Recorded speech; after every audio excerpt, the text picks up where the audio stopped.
Oh, my goodness. I'm meteorologist Reynolds Wolf Company from beautiful Brant Rock, Massachusetts. Just a nice community here in the greater town of Marshfield. And the story that we have is that this area has been snowbound. You take a look behind me on the roadways. The roads are kind of slushy for the time being. But in terms of the overall snow, I think we've got anywhere from the tune of maybe 4 to 6 inches of snow in this spot. But you'll remember in the greater Boston area, the number was far more impressive. 13.4 inches of snow, which set a record for them just yesterday. Thing is, though, we're not done with the snow story. We might be here, but the big story in days to come is going to be that polar air mass. However, farther to our west, out towards the Great Lakes, Jackie Jarris, we're talking about the lake effect snow machine cranking up one more time. I'm sure that the folks in Erie, Pennsylvania can't believe their ears.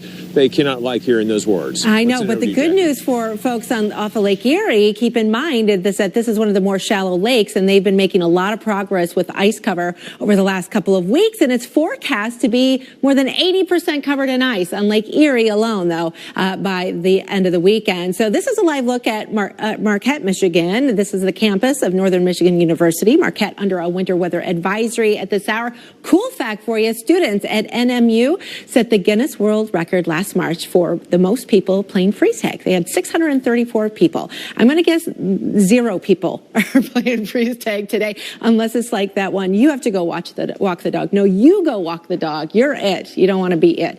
Very cold across the Great Lakes, and the lakes are still open for business. The water temperatures varying quite a bit, but they've definitely been dropping. We've been seeing a lot more ice cover. In fact, 20% wide across the Great Lakes, which is greater than all of last year, believe it or not. So snowfall total still going to be pretty hefty between now and the end of the day for tomorrow, particularly across the western shore there over lower Michigan. 8 to 12 inches, a good possibility. And notice the numbers coming off Lake Erie a little bit lower. You got to have more open water. You want to see a greater difference between the air temperature and the lake temperature to get some of those heavier amounts in that location. Notice that the snow showers, the lake effect snow showers coming in from north towards the south. So we have more of a northerly trajectory with our winds, and that's going to be pretty persistent through the rest of the day today as well as into tomorrow as well. And then we'll watch our winds become a little bit more southerly after that, in effect beginning to change the direction and cut off some of the lake effect a little bit more. But the cold air will remain in place. It's going to stay very gusty, and one of the big concerns is that this is going to cause some really serious visibility issues as well. In fact, near blizzard conditions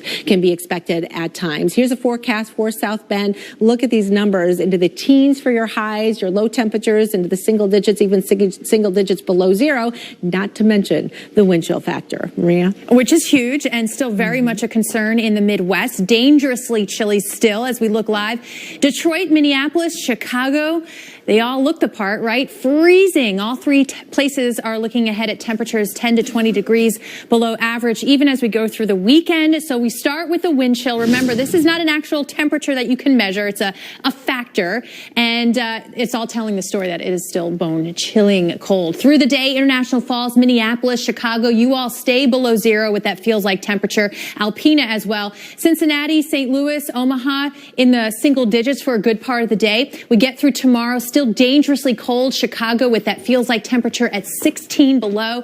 And yes, we will see those temperatures come up during the day, but once again, we fall back below 0 in many of those areas as we get to the overnight Sunday. By the time we get to Monday, though, we start to see some hints of change. The cold, cold Arctic air mass gets a chance to get on out of here at least a little bit, so we'll call it not as cold, right?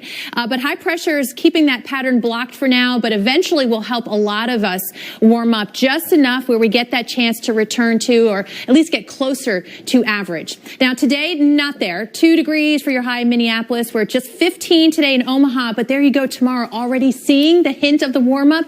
Bismarck, you're at freezing. You'll get above freezing as we get into Sunday. Chicago and Minneapolis into the 30s. So you're talking 20 degrees warmer at least than you are today come the end of the weekend, and more of the same.